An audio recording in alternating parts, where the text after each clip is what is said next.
Pinangangambahan ng ilang residente sa Barangay David, Mangaldan, Pangasinan ang pagguho ng lupa sa bahagi ng kalsadang malapit sa ilog. Nakatutok si Claire Lacanilaw. Pinangangambahan ng ilang residente ang unti-unting paglamon ng ilog sa lupa na bahagi ng kalsada sa Barangay David, Mangaldan, Pangasinan. Mas lalo pang nangangamba ang mga residente tuwing umuulan dahil sa paglambot ng lupa. Nagiging peligroso na raw ito sa mga residente at mga motoristang dumadaan sa kalsada. Kasi pag bumaba, nababawasan itong lupa sa gilid. Kasusunod baka sa amin ng di ba? Malambot yung lupa.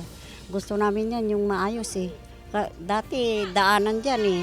Ngayon umuurong na dito. Bilang pansamantalang solusyon, nilagyan ng railings ang gilid ng kalsada upang maiwasan ng aksidente sa lugar. Ayon sa barangay, malaking tulong kung lalagyan ng riprap ang gilid ng kalsada upang maiwasan ang tuluyang pagguho ng lupa. Ang talagang solusyon na number one dito, dapat mariprap ito.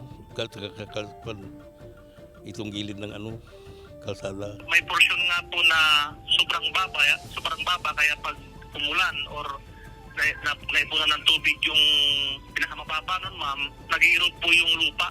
So, posible po na baka abutin po yung mga kalsada doon, yung simentadong kalsada. Siguro, yun po yung pinaplano po nila siguro na i-retract, ma'am, para at least magapan at yung mga bahay din doon hindi rin mapektuhan.